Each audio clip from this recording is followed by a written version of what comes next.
that day was really when it hit me that zoning was incredibly important, not just in the way that we end up talking about it a lot in our public conversations. So we have a lot of conversations about zoning and housing, and that's really important. I devote a chapter in the book about that.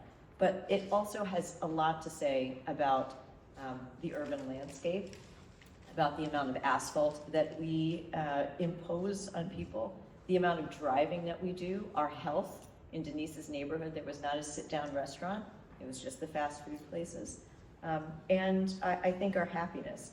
And so I was asked to read just a couple pages from my book, and I think I'm just gonna start with this passage. So I've already introduced the topic of zoning. I've talked about the walk that I did with Denise, which again is extremely influential. And then it goes on to say this. What struck me most about my meeting with Denise and my walks and talks over the years with so many other neighborhood leaders and local activists in Hartford was how hard they had all worked to beautify their neighborhoods. They had identified problems and goals. They had shown up at public meetings to fight for improvements in infrastructure and services. These were intelligent and thoughtful people, fierce advocates and defenders of their communities. Yet none of them had fully understood, I mean, I didn't understand, even as a law professor that studied land use, that Hartford's zoning code was at least partly responsible for many of the structural problems they had identified over the years. Whether intentional or not, the code was cloaked in a shroud of mystery that obscured its culpability for and its contributions to these problems.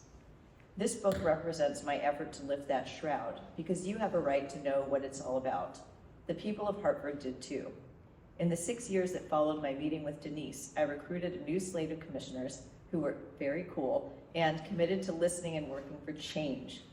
Together, we engaged anyone who cracked the door open to a conversation, including business groups and religious organizations, individual property owners, and children.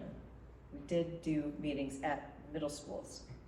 We had tremendous frustration with the way the city was developing. Dusting off the zoning code, we decided it was not only the culprit, but that it was irredeemable. We threw it out and wrote a completely new one. We redrew the zoning map to create districts that would transition Hartford from its industrialized past. We enshrined neighborhood priorities while fast-tracking the equitable, sustainable development that Hartford continues to need. We hired planners who cataloged every parcel in the city and created clear and user-friendly visual guides to our new rules. In Denise's neighborhood, we banned new fast food joints, expanded two-family zoning to enable a revenue stream from rent for homeowners, required tree plantings for shade-starved heat islands, and ensured that new buildings would be compatible with historic architecture. In Mark Twain's old neighborhood, so Twain was a Hartford resident, the West End, I referred to that a few pages before, we blocked new drive-throughs, to the dismay, perhaps, only of an out-of-town landowner who wanted to build a McDonald's so badly, he sued the city 5 times before finally giving up. That was the worst deposition of me that lawyer had ever done. It's like, I'm not answering your idiotic questions. That's not in the book, that's just editorial. Citywide, we modernized outdated rules and pioneered innovations, including eliminating minimum parking requirements and freeing all housing from burdensome public hearings, both first for a city of Hartford size. The effort to refresh stagnant codes is crucial, and yet in making these changes, Hartford is unfortunately rare. In the 2010s, when many American zoning codes had already endured at least a semi-centennial without major revision, only 24 large cities tossed out their old codes in favor of new ones. There's a lot of bad zoning out there and plenty of well-founded critiques about its demerits. Understanding these critiques can help us steer clear of and replace the problematic parts. And so this book considers what zoning can achieve and how. The first part examines how zoning can help create communities that foster vibrant economies. It shows how zoning strategies can support a lively mix of uses and generate a platform for the creative arts. It also tackles age-old questions about how to integrate nightlife. The second part addresses zoning's ability to provide households with the essentials they need to thrive. It covers the affordability and accessibility of housing, like I said, very common topic of conversation right now, but it also covers transportation options and the often overlooked issue of food security. I'd love to talk about this in the Q&A. The third part tackles zoning's role in creating delightful experiences and meaningful places. It covers the potential to integrate natural features into our neighborhood and to improve our streets, upending the conventional notion that zoning is just about buildings.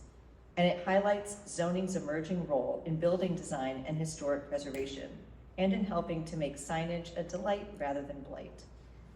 In each of these chapters, I focus on the values and priorities that zoning can help us realize, weaving in examples from the boardwalks of Delray Beach and the red light district of Baltimore, to the flashy Las Vegas Strip and the deserts of Tucson. Done wrong, zoning can yoke us to past mistakes, acting as an invisible drag on our aspirations. But done right, zoning can be a revolutionary vehicle for transforming place. Properly wielded, zoning power can give us the built environments that we yearn for and deserve. It can facilitate equitable and sustainable cities and neighborhoods, and it can shape our economic, experiential, social, political, and environmental evolution for the better. That's why we must demand more of zoning as it enters its second century. It is in many ways key to our cities.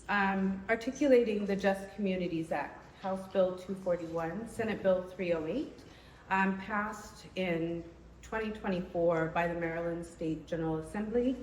And the goal of this legislation is to right the wrongs of the past. So it doesn't lean into zoning in the same way as Professor Bronnan's work. However, it is a regulatory and statutory change in the way that we are investing existing capital across the state of Maryland and being able to use some historic fact patterns to justify a switch in the way we are centering communities and understanding the ways that past policies have brought about the disparities that we see today. So similar to Dr. Bronnan, I'm not from an urban setting. However, it's been very interesting thinking about how we can look at something that is foreign to us and very much identify what is different and an opportunity to use something oppressive for liberation. So I start out by sharing the Just Communities Act, creating a new geographic data layer to prioritize state funding. It's a proactive approach that looks at segregation. It also looks at redlining, the siting of freeways, many of the patterns that Dr. Bronnan lifts up, the ways that communities were segregated, were targeted, and were disinvested and divested in the past.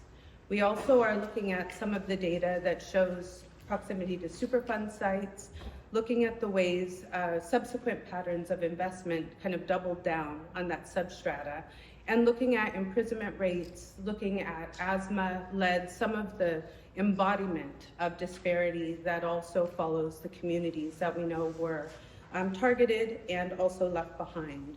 So this is specifically addressing Maryland Department of Housing Community Development's existing funding. However, it is a statewide initiative that will identify more resources. At this moment, Governor Moore announced the 419 census tracts on Juneteenth of this year. And the goal with this is to start to think about how do we target funding in a way that is defensible, but that also starts to change health and wealth outcomes for historically marginalized communities, specifically racial communities across the state of Maryland. So we have identified approximately 30 different programs that are administered from DHCD that are now including bonus points for applications in our competitive funding rounds. These have to do with Maryland mortgage programs, our energy assistance, thinking about also neighborhood revitalization, homeless solutions, statewide broadband, kind of across the domain of offerings that DHCD has.